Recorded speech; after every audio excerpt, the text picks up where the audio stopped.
नमस्कार दोस्तों, ज्ञान फेयर में आप सभी का स्वागत है।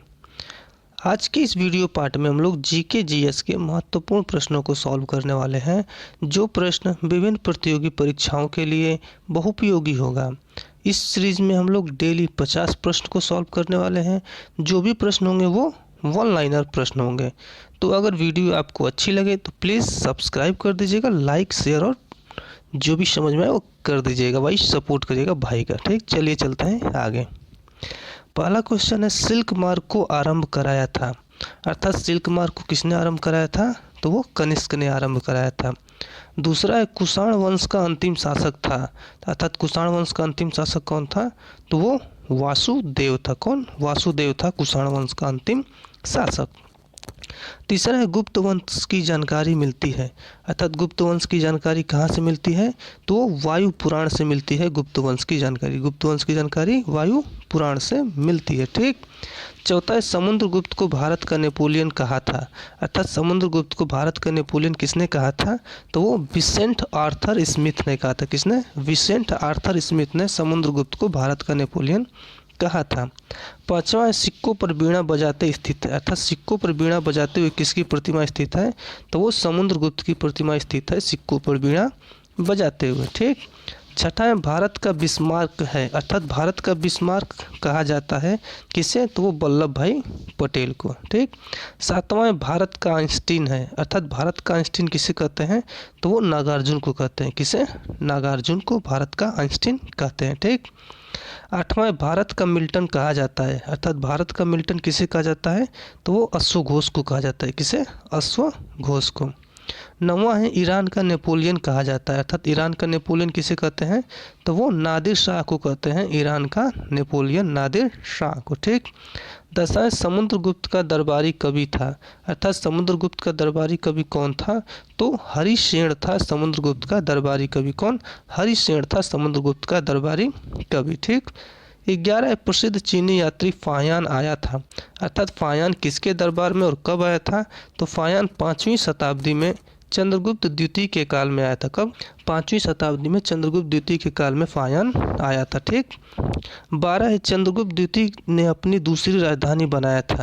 अर्थात चंद्रगुप्त द्वितीय ने अपनी दूसरी राजधानी कहाँ बनाया था? किसको बनाया था? तो वो उज्जैन को बनाया था। किसको? उज्जैन को दूसरी राजधानी बनाया था। ठीक। 13, विक्रम संवत प्रारंभ हुआ। अर्थात विक्रम संवत कब से प्रारंभ हुआ? तो 58 ईसा पूर्व से विक्रम संवत प्रारंभ हुआ। ठीक। 14, गुप्तकालीन चांदी एवं सोने के मुद्राओं का नाम था। अर्थात गुप्त काल में जो चांदी एवं सोने के मुद्राएं थीं उसका क्या नाम था? तो चांदी की और सोने की मुद्रा का नाम था रूपक और दिनार। क्या? रूपक और दिनार। अर्थात चांदी की मुद्रा रूपक कहलाती थी और सोने की मुद्रा दिनार कहलाती थी। ठीक। 15, नालंदा विश्वविद्यालय का संस्थापक था। अर्थात नालंदा विश्वविद्यालय की स्थापना किसने की थी?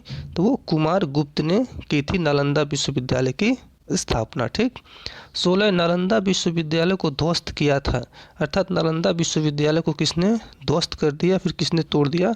तो वो बख्तियार खिलजी ने। किसने? बख्तियार खिलजी ने नालंदा विश्वविद्यालय को ध्वस्त कर दिया।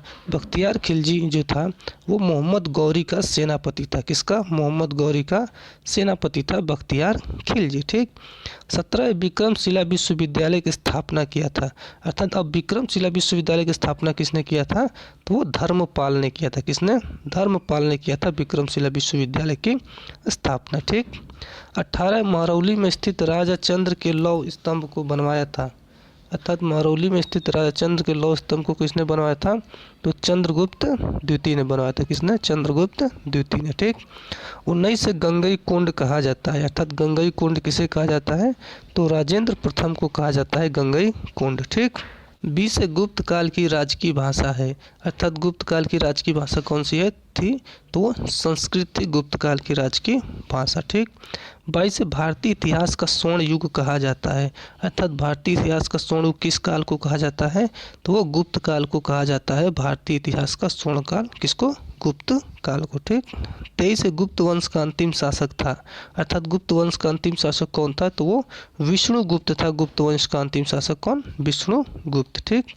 24 वर्धन साम्राज्य का संस्थापक था, अर्थात वर्धन जो साम्राज्य था उसका स्थापना किसने किया था? तो वो पुष्यभूति ने किया था। कौन? पुष्यभूति ने वर्धन साम्राज्य की स्थापना किया था। ठीक। 25 से पुष्यभूति वंश का संस्थापक था, तो पुष्यभूति वंश का संस्थापक कौन था? तो वो नरवर्धन था। कौन? नरवर्धन था पुष्यभूति वंश का संस्थापक। ठीक। 26 से हर्षवर्धन ने अपनी राजधानी थानेश्वर से स्थापित किया था, अर्थात हर्षवर्धन ने अपनी राजधानी थानेश्वर से कहाँ ले आके स्थापित किया था, स्थानांतरित किया था? तो वो कन्नौज में स्थानांतरित किया था। हर्षवर्धन ने अपनी राजधानी कहाँ से? थानेश्वर से कन्नौज। ठीक।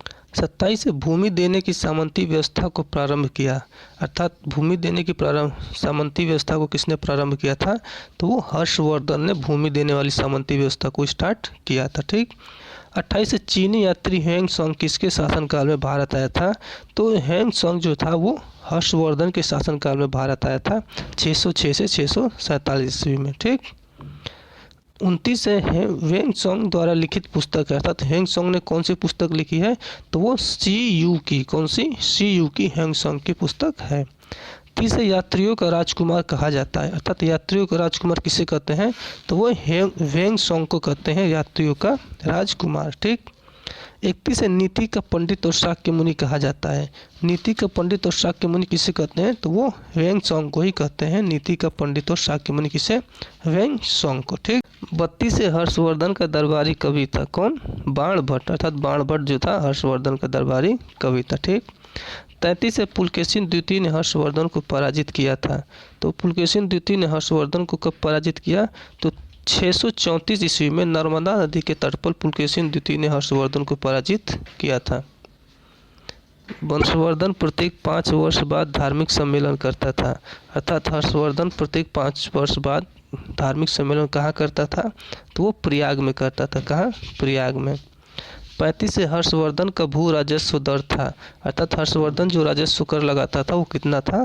तो वो 1/6 था। कितना? 1/6 हर्षवर्धन का राजस्व दर था। ठीक। 36 से पल्लव वंश का संस्थापक था, तो पल्लव वंश का संस्थापक कौन था? तो वो सिंह विष्णु था पल्लव वंश का संस्थापक। कौन? सिंह विष्णु। 37 से पल्लव की राजधानी थी, अर्थात पल्लव की राजधानी कहाँ थी?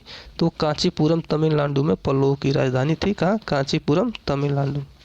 38 से नटराज की मूर्तियां हैं, अर्थात नटराज की मूर्तियां किस काल की हैं?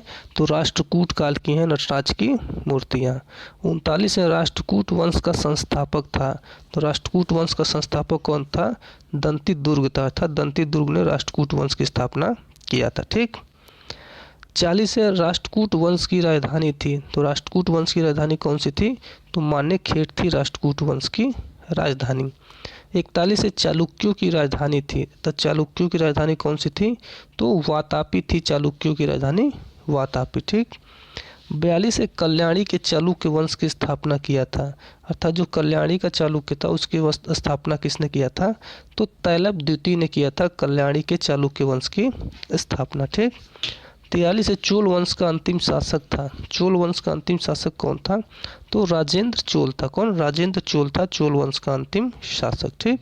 44 से भारत में प्रथम बार सैनिक शासन व्यवहार में लाया था, अर्थात सैनिक शासन को व्यवहार में किसने लाया? तो वो ग्रीकों ने भारत में पहली बार सैनिक शासन व्यवहार में लाया था। ठीक।